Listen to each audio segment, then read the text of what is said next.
Hey guys, and welcome back to another brand new video. And today we're here at the UK's only camel park, that is the Camel Park Oasis. I'm very excited because we are also going to be, I am going to be riding a camel whilst we're here, and there are going to be many animals that we can see and interact with, and also give some food. So let's get into it.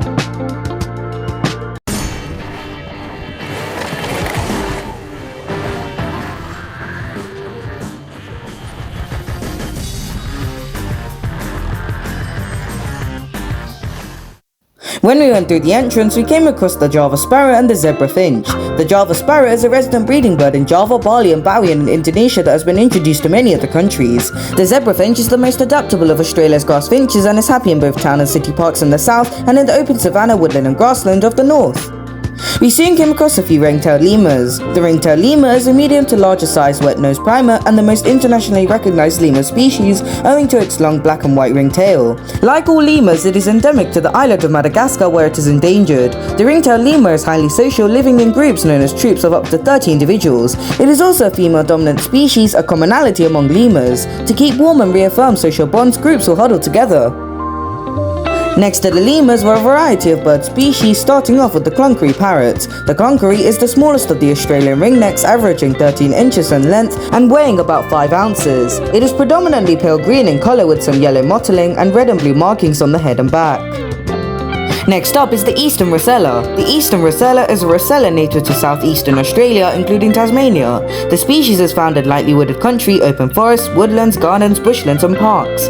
In the wild, their breeding hollow is 1 meter deep and 30 meters high per tree. The third bird species is none other than the domestic canary. The domestic canary, often simply known as the canary, is a domesticated form of the wild canary originating from the Macaronesian islands of the Azores, Madeira and the Canary Islands.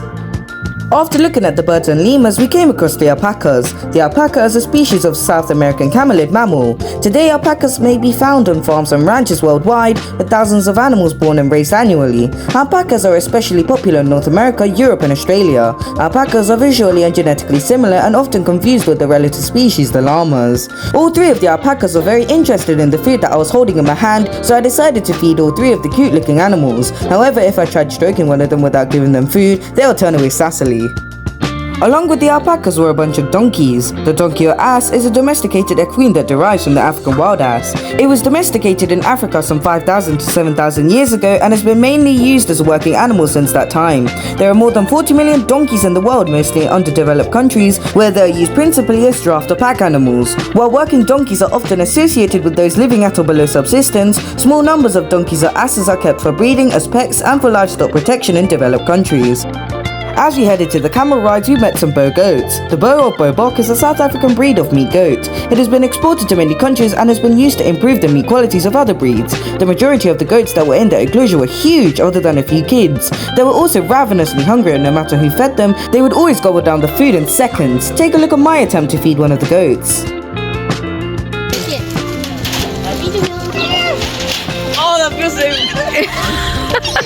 That's so weird. Along with the goats were a pair of black swans. The black swan is a large water bird and a species of swan which breeds mainly in the southeast and southwest regions of Australia. Whilst we were looking at the swans, we also came across all of the camels with people on their backs, indicating that the rides had started. I'm about to ride on a camel, and it's quite exciting because I remember the last time I rode a camel was in Dubai when I rode a dromedary, and this time I'm riding a Bactrian, which is a new experience. Let's see how it goes. There were at least 7 camels, that too being both Bactrian and dromedary camels. Unlike the first time I ever rode a camel, I rode a Bactrian camel by the name of Elvis. Elvis was quite friendly, however he did a few mischievous things during the ride. I can forgive him for this, but since it's a natural habit, he started getting itchy, so what did he do? Make me cling on for dear life as he tilted onto one side like the Titanic. My life flashed before my eyes, but after a terrifying 30 seconds, he finally got back onto all fours. Anyways, here are a few facts about Bactrian camels. Number 1. Bactrian camels only have one natural predator, that is, the grey wolf. Number 2. It is believed that only between 600 and 1,000 remain in the wild. Number 3. They are the only land mammals capable of drinking salt water without any ill effects. Number 4. They can drink up to 57 litres of water in one go. And number 5. They have sealable nostrils to stop the sand getting up their nose. Anyways, not only did I ride Elvis the Bactrian camel, but we also explored the massive enclosure full of both types of camels. There were at least 18 of them including Elvis, but like I said, these were a mix of both Bactrian and dromedary camels. How was the experience? The experience was quite good. It's actually quite nice going on a camel again, back to a Bactrian, which is my first time. The camel that I rode on was called Elvis, and for some reason, unlike the other camels, he's a bit kind of rough, I would say, and he ate grass whilst others ate like on the trees, and he actually itched himself. He started scratching himself, and my life just flashed before my eyes.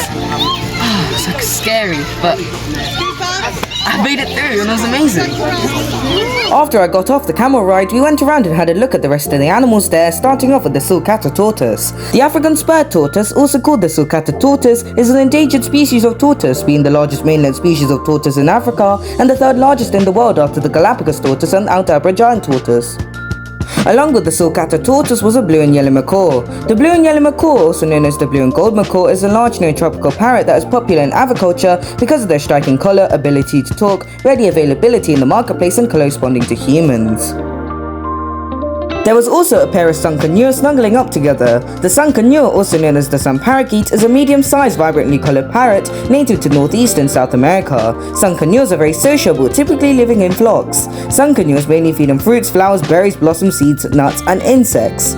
We then went to a petting area where we first saw some budgerigers. The budgeriger, also known as the common parakeet, shell parakeet, or budgie, is a small, long-tailed, seed-eating parrot. They are likely the third most popular pet in the world after the domesticated dog and cat.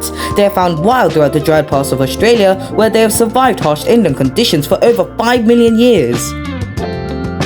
Next to them in individual areas were both guinea pigs and also rabbits. The guinea pig or domestic guinea pig, also known as the cavy or domestic cavy, is a species of rodent. Despite their name, guinea pigs are not native to Guinea, nor are they closely related to pigs. Instead, they originated in the Andes regions of South America.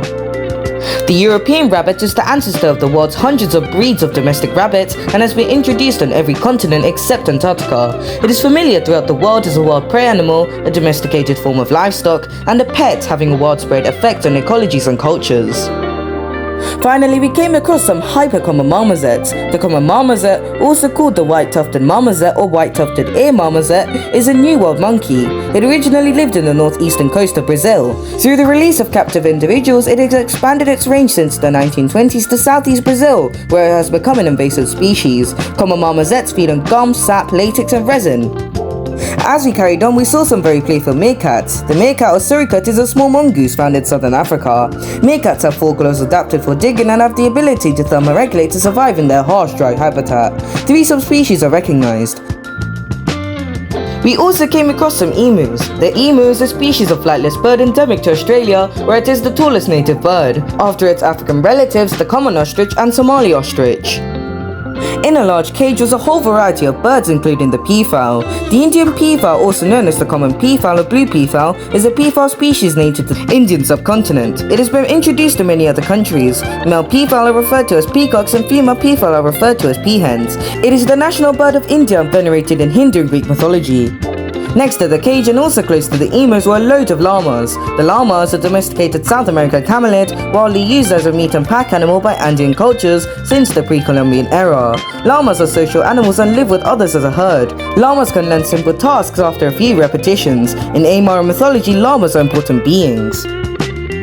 We then came across a few more exotic animals, starting off with the mara. Maras are a group of rodents in the family Cavidae. The large relatives of guinea pigs have been described as resembling long-legged rabbits. While standing, they can also resemble a small ungulate. However, in my opinion, I believe that they look a lot like their larger cousins, that is the capybara. I mean, look at the resemblance. Along with the maras, we also saw 3 Bennett's wallabies, with one of them even being a beautiful albino. The red-necked wallaby or Bennett's wallaby is a medium-sized wallaby common in the more temperate and fertile parts of eastern Australia, including Tasmania. Red-necked wallabies have been introduced to several other countries, including New Zealand, the United Kingdom, and England and Scotland, Ireland, the Isle of Man, France, and Germany. We soon went back to the theme of farm animals, where we met a few Western sheep, including this adorable black lamb with a massive appetite. The Western Taurus Shant is a breed of domestic sheep from the islands of Western off the coast of Brittany. Also occasionally called the Breton Dwarf, it is one of the smallest breeds of sheep in the world. Living in the same enclosure was both the Shetland pony and the Shire horse. The Shetland pony is a Scottish breed of pony originating in the Shetland Islands in the north of Scotland. It has a heavy coat and short legs, is strong for its size, and is used for riding, driving and pack purposes. Meanwhile, the Shire is a British breed of draft horse. It is usually black, bay or grey. It is a tall breed, and Shires have at various times held world records for both the largest horse and for the tallest horse. Finally, we saw a few rheas. Rheas, also known as South American ostriches, are distantly related to the African ostriches and Australia's emu, with rheas placing just behind the emu in height and overall size. So we just finished going around this place, and I had a really good experience because, first of all, the camel was really cool to ride on. They were huge. And we also got to see a few other animals like this Shetland pony, this horse, and a few rheas over here, and many more animals. Yeah, I had a good experience. Anyways, thank you guys for watching this brand new video. I do hope you enjoyed it. Please do make sure to like this video and subscribe to my channel, and I'll see you in the next one. Bye!